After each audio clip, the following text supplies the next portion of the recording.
سنا ہے 14 فروری کوئی ڈے منایا جاتا ہے اور اس میں کچھ لڑکے جو ہیں وہ یہ کہتے ہیں کہ یہ ایک انٹرنیشنل دن ہے جس میں ہم نے پھول دینا ہے کسی لڑکی کو، اظہار محبت کرنا ہے۔ ایک سنار کے بارے میں عارف رومی نے لکھا ہے کہ وہ اس نے بے اولاد تھا تو اس نے ایک بچہ لے کے پال لیا، تو بچہ اس کو باپ کہتا تھا، اس کی بیوی کو ماں کہتا تھا۔ انہوں نے لے پال ایک بچہ تھا، اور یہ لوگ جن کی اولاد نہیں ہوتی ترس جاتے ہیں، کئی دفعہ ترسے ہوئے لوگ تھے، بچے کو لے لیا، پالا، وہ بچے نے بھی حد کر دی فرما برداری کی۔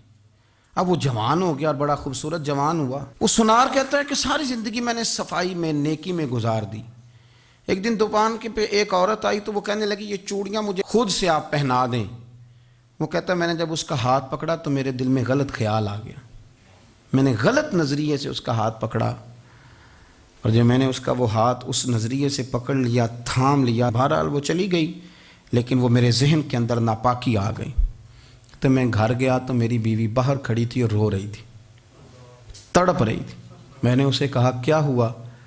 تو وہ کہنے لگی کہ بچہ ساری زندگی فرما بردار رہا، میں نے ماں بن کے پالا، پر آج اس نے غلط ذہن سے میرا ہاتھ پکڑ لیا ہے، اور میں تڑپ گئی ہوں، ٹوٹ گئی ہوں کہ یہ اگرچہ لے پالک تھا، کسی کا تھا، پر میں نے تو پتر سمجھ کے پالا تھا، یہ کیا ہوا؟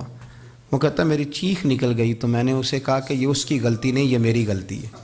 میں نے باہر آج نظر گندی کی ہے تو رب نے مجھے سزا دی، یہ مجھے سزا ملی ہے۔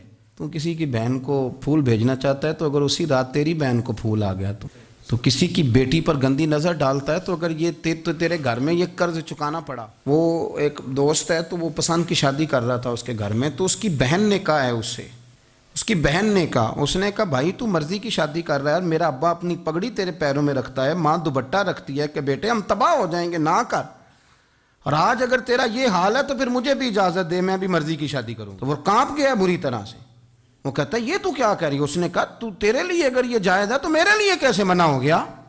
تو یہ کوئی مہذب قومیں نہیں جو ایسے کرتی ہیں، یہ کوئی تعلیم یافتہ ہونے کی یا گورا چٹا ہونے کی علامت ہے؟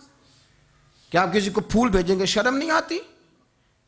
مہذب قوم اور شریف لوگ کون ہوتے ہیں؟ میرے نبی کریم علیہ السلام نے فرمایا الحیاء من الایمان، حیا تو ایمان کا حصہ ہے، اگر تیری نظر زیادہ جھکی ہوئی ہے تو زیادہ حیا والا ہے۔ اس لیے یہ کوئی گند مند کسی جگہ بھی کسی شخص کو کرنے کی اجازت نہیں، ورنہ یاد رکھیں اس لیے کہ جب آپ کے گھر میں بہو بیٹیاں ہیں، بہنیں ہیں، پھر بھی آپ یہ ذوق بنائیں تو پھر پتہ نہیں کیا سوچتی ہے دنیا، کہاں رکیں گے۔ اس لیے یہ ساری رسومات ان لوگوں کی ہیں جو بے حیائی کو پروموٹ کرتے ہیں، اور پھر طرح طرح کے وائرس ان کی زندگیوں میں آتے ہیں، پھر ان کی لاشوں سے تعفن نکلتا ہے، تعفن، اور پھر یہ حال ہوتا ہے کہ وہ دفنانے کے نہیں جلائے جانے کے قابل ہو۔ اللہ سے ڈرے، اللہ ہمارے حال پہ رحم فرمائے۔ اس لیے کوئی ایسی غلط حرکت نہیں کریں، بچوں پر نظر رکھیں۔ اللہ ہمیں سمجھنے کی توفیق عطا فرمائے۔